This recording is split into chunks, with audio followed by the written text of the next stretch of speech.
रोमांचक मैच में भारत की जीत हुई है। 41 रनों से भारत ने ये मैच जीत लिया है। श्रीलंका को हराकर फाइनल में इंडियन टीम की एंट्री हो गई है। एशिया कप में भारत के खिलाफ श्रीलंका की हार। भारत ने 214 रनों का हदफ दिया था, जिसे श्रीलंका यहां पर हासिल नहीं कर सका। आपको बता दें कि पूरी टीम को ऑल आउट किया। 41 रनों से भारत ने बड़ी जीत हासिल कर ली है। इस वक्त की बड़ी खबर आप तक पहुंचा रहे हैं और इसी के साथ, इस जीत के साथ एशिया कप के फाइनल में एंट्री का जो रास्ता है वो हिंदुस्तान ने खोल दिया। टीम इंडिया फाइनल में पहुंच चुकी है और एशिया कप का जो ये खिताब है अब बस एक कदम और दूर है। श्रीलंका को हार का सामना करना पड़ा। आपको बता दें कि कुलदीप की जबरदस्त गेंदबाजी आज देखने को मिली और एक के बाद एक श्रीलंका के विकेट गंवाते गए।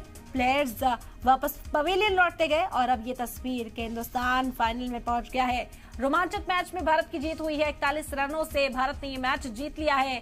श्रीलंका को हराकर अब फाइनल में टीम इंडिया की एंट्री हो गई है। एशिया कप में भारत के खिलाफ श्रीलंका की हार हुई।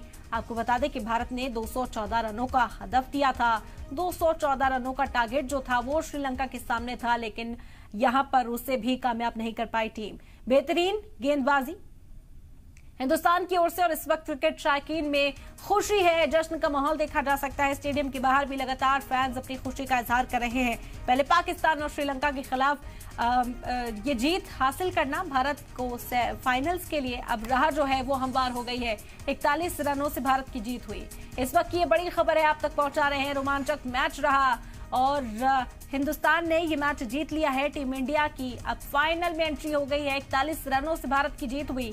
श्रीलंका को हराकर फाइनल में इंडियन टीम की एंट्री हो गई है। एशिया कप में भारत के खिलाफ श्रीलंका की हार।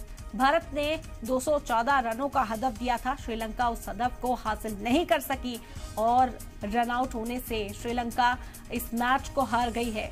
करारी शिकस्त का सामना श्रीलंका को करना पड़ा। हालांकि टक्कर देने की पूरी कोशिश की गई थी श्रीलंकन प्लेयर्स की ओर से, लेकिन फिर भी हिंदुस्तान का जो पाला है वो भारी रहा। आज के मैच में भी कल इसी तरह से पाकिस्तान को शिकस्त का सामना करना पड़ा था और आज श्रीलंका भी पस्त पड़ी।